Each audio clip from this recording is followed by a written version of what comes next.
Ya, sekarang kita akan membahas tentang grup simetri yang dinotasikan dengan simetri N di sini dengan operasinya adalah operasi komposisi fungsi. Ya, simetri N itu himpunan apa? Ya, simetri N ini himpunan yang isinya adalah fungsi-fungsi. Jadi ini notasi fungsi. Kalau kita berbicara fungsi, berarti kita di sini punya domain dan kodominnya, dan untuk simetri N ini fungsi yang berada di dalamnya itu memiliki domain dan kodomin yang sama, yaitu himpunan yang beranggotakan bilangan 1, 2 sampai N ya. Dengan N-nya di sini ini lebih besar dari 1 atau sama dengan 1. Dan tadi tambahan syaratnya untuk menjadi elemen simetri N, fungsi ini harus bijektif. Artinya bijektif itu misalkan kita punya ini domainnya seperti ini, peta 1 dan 2 ini tidak boleh sama seperti ini. Kalau seperti ini berarti tidak injektif. Kemudian surjektif, bijektif itu injektif dan surjektif. Surjektifnya itu artinya yang di sini ini harus semua memiliki kawan di kiri. Jadi fungsinya benar-benar fungsi yang berkorespondensi 1-1. Nah, perlu diingat juga bahwa ini fungsi bijektif dari ini juga dikenal dengan permutasi ya, permutasi F ini permutasi pada himpunan 1 sampai N ini. Nah, untuk F yang berada di himpunan simetri N ini ya, kita akan gunakan notasi 2 baris. Jadi setiap F yang berada di simetri N akan kita tuliskan seperti matriks gitu. Di sini ini yang baris pertamanya menyatakan domainnya. Ini kemudian yang di baris kedua ini adalah peta-peta yang berada sekolom ya. Jadi I1 ini adalah petanya 1 terhadap oleh F.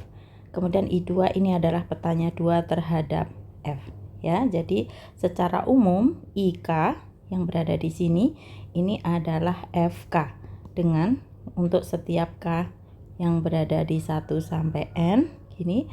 Dan nanti karena F-nya tadi bijektif, kita punya I1 sampai IN ini akan sama persis himpunannya dengan himpunan ini ya. Nah, sebagai contoh untuk N sama dengan 3, kemudian fungsi F di dalam simetri 3 yang seperti ini, 1 dipetakan ke 1, 2 dipetakan ke 3, kemudian 3 dipetakan ke 2, kita akan bisa tuliskan F ini dalam notasi 2 baris sebagai berikut.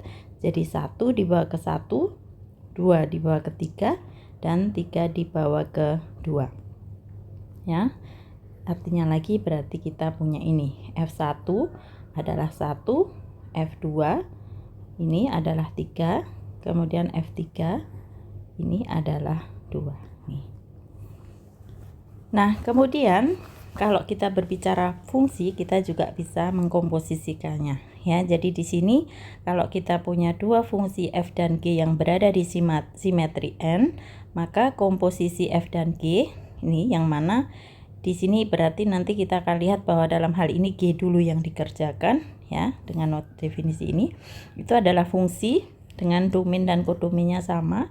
Kemudian seperti halnya yang sudah kita ketahui bahwa F komposisi G dikenakan pada X ini didefinisikan sebagai F dikenakan pada GX gitu ya. Jadi di sini kita punya X dikenakan dulu oleh G dapat X, kemudian dikerjakan F, di situ kita dapat F GX. Yang tidak lain ini adalah F komposisi G dikenakan pada X. Nah, jadi contohnya kalau kita punya di sini N-nya 4, kemudian di sini kita punya alfa dan beta seperti berikut ini. Ini keduanya alfa dan beta ini berada di simetri 4. Ini ya. Dengan alfanya ini adalah nih 1 dibagi ke 1, 2 dibagi ke 2 dan seterusnya. Kemudian betanya ini akan diperoleh ini. Komposisi alfa dan beta, alfa komposisi beta dikenakan pada 4 itu menurut definisinya berarti adalah alfa dikenakan pada beta 4 dan beta 4 adalah 2. Jadi di sini sama dengan alfa dikenakan pada 2. Ini sama dengan 2 ya, dan alfa dikenakan pada 2. Alfa dikenakan pada 2 ini adalah 3 nih ya, dan seterusnya nanti untuk nilai yang lain selain 4 bisa dihitung sehingga kita akan dapatkan alfa komposisi beta itu adalah ini ya nih. Sementara kalau kita hitung sebaliknya yang beta lebih lanjut, kita bisa hitung ini. Untuk beta komposisi alfa kita akan dapatkan nih ya, beta komposisi alfa berarti yang dikerjakan dulu adalah alfa. Jadi di sini ini kalau kita punya 1 kemudian alfa dikenakan 1 dilanjut oleh beta di sini 4. Jadi di sini ini 4. Kemudian 2 oleh alfa dibawa ke 3 oleh beta dibawa ke 3. Jadi di sini kita akan punya 3. Kemudian 3 oleh alfa dibawa ke 4 oleh beta dibawa ke 2. Jadi kita punya 2. Jadi di sini pasti 1. Gitu. Nah, terlihat di sini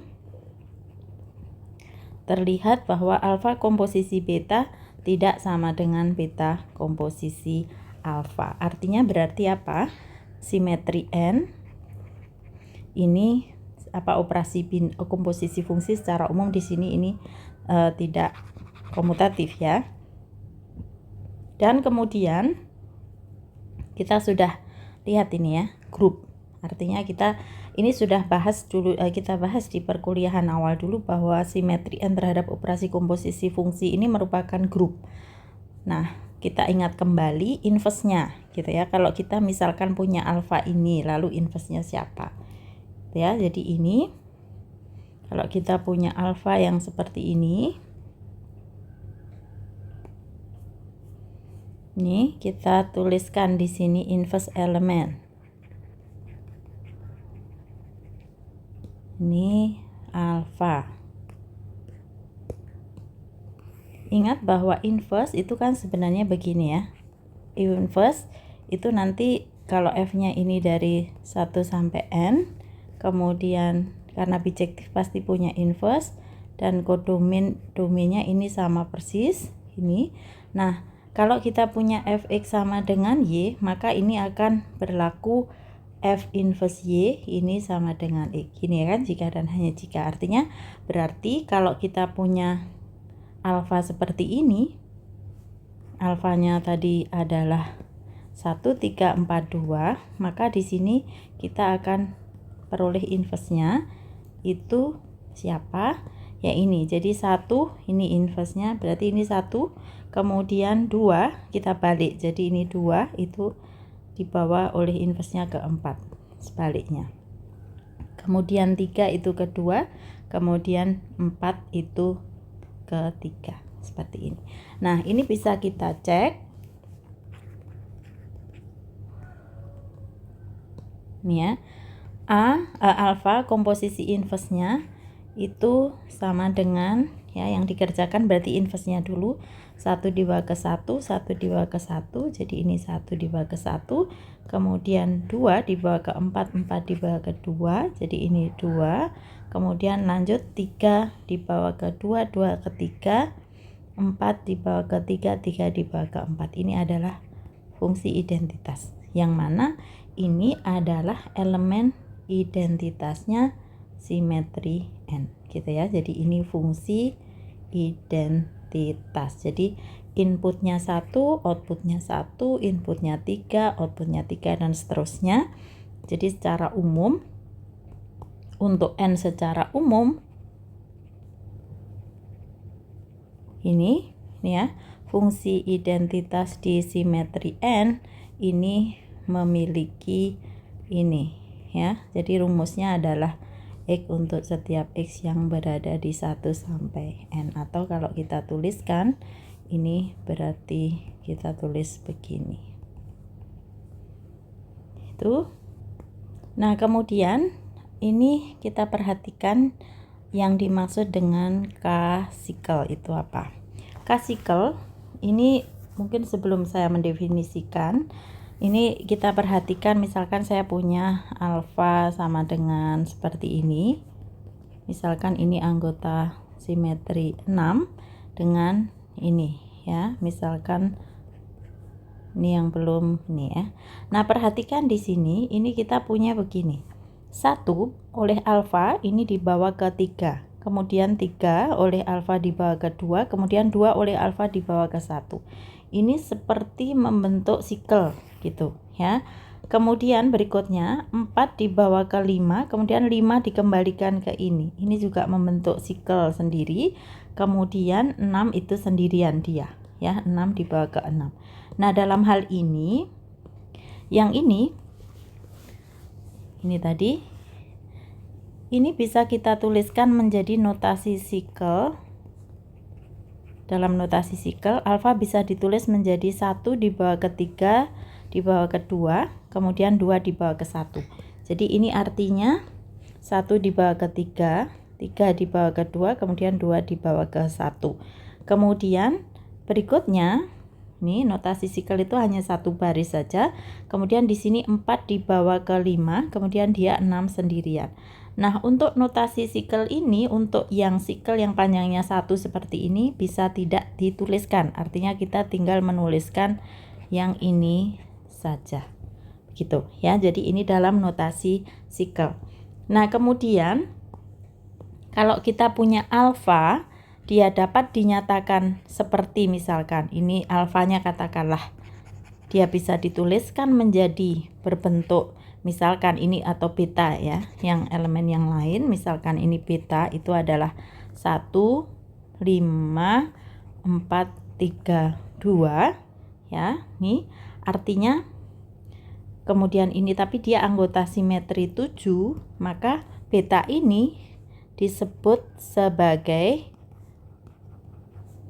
5 sikel, yaitu sikel yang panjangnya 5. Jadi dalam notasi 2 baris, beta ini artinya berarti bisa dituliskan sebagai fungsi atau permutasi, karena tadi simetri 7 di sini, berarti kita bisa tuliskan 1 dibawa ke 5, jadi 1 dibawa ke 5, kemudian 5 dibawa ke 4, jadi di sini ini 4, kemudian 4 dibawa ke 3, jadi 4 dibawa ke 3, kemudian 3 dibawa ke 2, kemudian 2 dibawa ke 1. Nah, yang sisanya ini artinya berarti 6 dan 7 tidak berubah oleh beta. Ya, jadi 6 dan 7 ini tetap seperti semula ya, tidak berubah. Gitu. Jadi inputnya 6, outputnya 6 gitu ya. Sebagai fungsi kan kita bisa memandang input output. Jadi fungsi ini inputnya X, kemudian ini outputnya Fx. Gitu ya. Jadi secara umum yang namanya K-cycle gitu ya. Jadi kita bisa tuliskan nih ya, elemen alfa di dalam simetri N ini nanti disebut K-cycle itu, yang mana K-nya ini adalah ini ya sampai N. Jika apa? Jika itu alfa dapat ditulis dalam bentuk apa?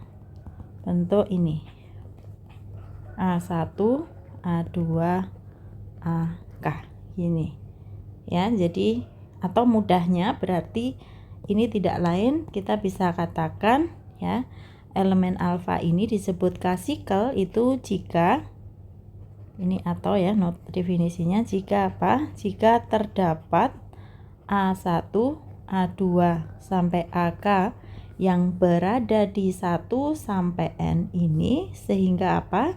sehingga alfa A1 nya adalah A2, kemudian alfa A2 nya adalah A3, dan seterusnya sampai alfa AK minus 1 nya sama dengan AK, kemudian alfa AK nya kembali ke A1. Jadi ini A1 dibawa ke A2 nih, kemudian alfa A2 adalah A3, dan seterusnya sampai di sini ada AK minus 1 dibawa ke AK, lalu yang AK ini ke sini, dan untuk semua yang selain di A1 sampai AK, semua X yang berada di 1 sampai N, tetapi dia tidak berada di selain A1 sampai AK tadi, ini alfa X-nya sama dengan X. Jadi tadi kita punya ini 6 dan 7 ini ya, dia tidak berada di ini. AK-nya yang mana? Ini A1-nya. A2, ini A3, ini A4, ini A5 gitu. Kemudian X yang tidak berada di sini itu berarti dalam contoh yang sebelumnya tadi adalah 6 dan 7. Gitu ya. Jadi 6 dan 7 tadi dia dibawa ke dirinya sendiri. Jadi di sini ini untuk selain yang ada di A1 sampai AK dibawa ke dirinya sendiri. Nah, kita punya sifat bahwa apa? Setiap ini tadi ya, kita punya ini ya. Misalkan tadi yang mana? Alfa tadi ya, contoh di atas tadi kita bisa nyatakan sebagai ini tadi ya. Alfa tadi bisa dinyatakan seperti ini. Nah, karena ini dan ini kan di sini yang muncul angkanya 132, di sini 45. Nah, di sini ini dan ini masing-masing adalah sikel. Kemudian apa? Dan karena tidak ada irisan yang muncul di sini, ini mereka dikatakan sebagai dua sikel yang disjoin, termasuk ini juga. Jadi ini dan ini disjoin, ini dan ini disjoin, ketiganya ini saling disjoin ya. Dan secara umum nanti kita setiap punya alfa yang berada di simetri N, dia akan dapat didekomposisi, difaktorkan menjadi sikel-sikel yang disjoin seperti ini. Gitu ya. Jadi setiap alfa yang berada di simetri N, ini alfa dapat didekomposisi menjadi sikel-sikel yang disjoin. Gitu. Lebih lanjut ya. Tadi kalau saya tadi menulis di sini ya, khususnya di sini ini pada saat K sama dengan 2, untuk K sama dengan 2, ini K sikel, ini secara khusus dia disebut sebagai transposisi.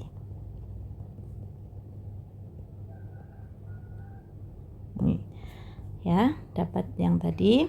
Ini saya tulis saya beri kotak. Ini semacam teorema sebenarnya,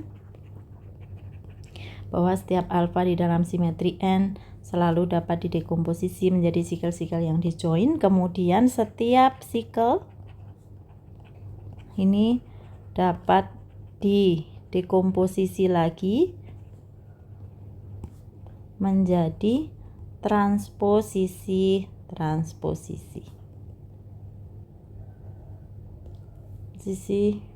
Menjadi didekomposisi menjadi transposisi. Contohnya kalau di sini tadi kan harus ada disjoin gitu ya, setiap yang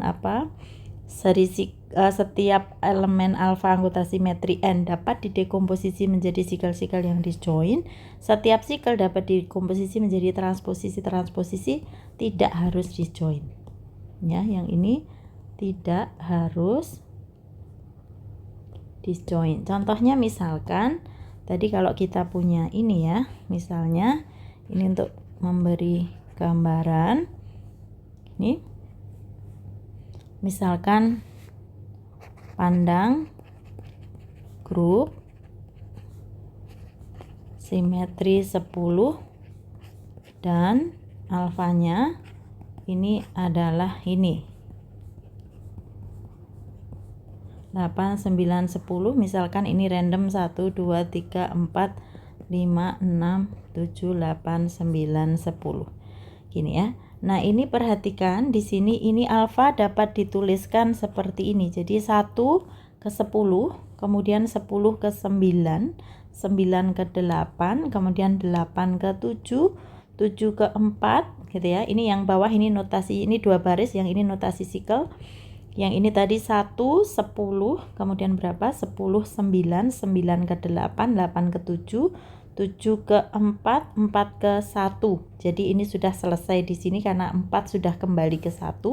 Kemudian yang belum muncul di sini yaitu yang paling kecil 2 gitu ya. Kita bisa tuliskan 2. Di sini 2 ke 6. Kemudian 6 ke 3, 3 ke 5, 5 ke 2 gini. Kemudian di sini ada satu elemen, mana ini 1 dan 10 yang apakah ada? Oh, sudah ya, semuanya ke 10-nya sudah tercakup seluruhnya. Ya, jadi sekali lagi ini notasi 2 baris, yang ini notasi sikel. Kalau notasi sikel hanya 1 baris. Nah, ini perhatikan keduanya ini adalah saling disjoin. Ya, ini jadi 2 sikel disjoin. Katakanlah di sini ini alfa 1, yang ini alfa 1, yang ini alfa 2. Alfa 1 adalah 6 sikel, kemudian alfa 2 adalah 4 sikel. Nah, alfa 1 sebagai 6 sikel yaitu 1, 10, 9, 8, 7, 4. Yang tidak lain kalau mau ditulis artinya berarti ya ini seperti ini, kemudian selainnya 8, 9, 10 ini ya, yang ini kita bisa balik ke sini. Ini berarti 1 ke 10, 10 ke 9. Kemudian tadi berapa? 9 ke 8, kemudian 8 ke 7, 7 ke 4, 4 ke 1. 7 ke 4, 4 ke 1. Nah, yang lainnya ini berarti tetap 2, 3, 5, 6. Ini ya, semua yang muncul di sini ini oleh alfa dia dibawa ke nih 2, 3, 5, 6. Yang di sini ini dibawa ke dirinya sendiri. Nih.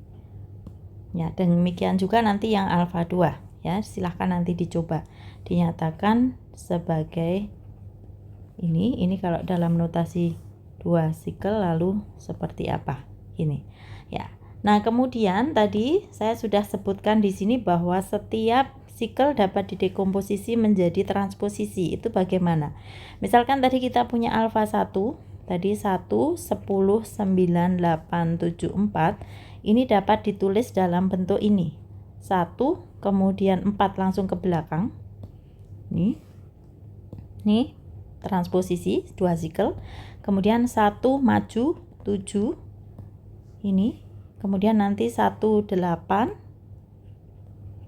kemudian 1, 9, kemudian 1, 10 gitu. Ya, jadi di sini ini kalau apa iya nanti coba dihitung gitu ya. Jadi ini kan artinya apa? Kalau kita baca komposisinya dari kanan, ini kan artinya begini. Jadi 1 itu oleh yang paling kanan dibawa ke 10. Tapi 10 oleh yang di sini ini tetap dibawa ke 10 sendiri karena nggak muncul di sini. Kemudian di sini juga tetap. Jadi kita akan punya ini 1 ke 10. Bagaimana dengan 2? 2 ini oleh yang di sini dia tetap, di sini tidak muncul jadi tetap, ini tetap, ini tetap, ini tetap. Jadi yang 2 dibawa ke 2 gitu. Kemudian yang 3 tadi juga tidak muncul di sini, dia pasti akan dibawa ke 3. Jadi akan sama seperti ini. Kemudian 4 itu di sini dia tetap, di sini tetap, ini di sini tetap, baru di sini dia jadi 1 begini gitu ya, dan seterusnya. Nanti kalau kita lanjutkan akan diperoleh ini gitu. Jadi secara umum gitu, kalau kita punya ini ya, untuk setiap K sikel alfa yang bisa ditulis sebagai A1, A2, AK anggota simetri N, ini alfa dapat didekomposisi menjadi transposisi sebagai berikut. Jadi alfa ini tadi A1, kemudian langsung ke AK, kemudian A1 ke AK-1, A1 ke AK-2, dan seterusnya sampai A1A3, kemudian yang terakhir adalah A1A2 ya. Jadi yang dimaksud transposisi yang mana? Setiap cycle-nya ini. Jadi ini adalah dua cycle, ini 2 cycle, dan seterusnya, sehingga artinya masing-masing itu dia adalah transposisi. Itu ya. Ini transposisi, semua masing-masing transposisi. Nah, kemudian tadi kita bisa lihat dengan cara kita merepresentasikan alfa seperti ini. Ini tadi dia K-cycle, di sini ini ada sebanyak 1, 2, 3, dan seterusnya ini hanya sebanyak K-1 gitu ya. Tadi kalau kita punya yang mana tadi contohnya ini ya, ini adalah 6 cycle. Setelah dekomposisi dari transposisi, kita hanya punya 5. Jadi sebagai berikut, dari K-cycle ini dapat didekomposisi menjadi K-1 transposisi. Apakah tunggal? Tidak. Ya, jadi contohnya misalkan saya punya 1, 3, 2, ini dia bisa ditulis sebagai 1, 2, 1, 3, tetapi ingat transposisi itu kan artinya dia hanya switch 1 dan 2, yang lainnya tetap. Jadi inverse-nya adalah dirinya sendiri gitu ya. Jadi satu inverse-nya ini adalah dirinya sendiri. Artinya setiap satu transposisi seperti ini dia dapat ditulis sebagai 1, 2, 1, 2, 1, 2 sebanyak 3. Jadi ini dengan ini elemen identitas dikomposisikan dengan ini akan dapat ini. Kemudian ini ditambah 1, 3. Ini ya. Dikomposisikan dengan ini. 1, 3 sendiri nanti juga bisa ditulis sebagai ini sendiri, dia bisa dinyatakan seperti ini gitu ya. Dan 1, 3, 1, 3, 1, 3, setiap ditambah 2, 2 juga akan sama, dan tentu nanti komposisi yang lain juga tidak hanya ini gitu, bisa dikomposisikan yang lain begitu ya.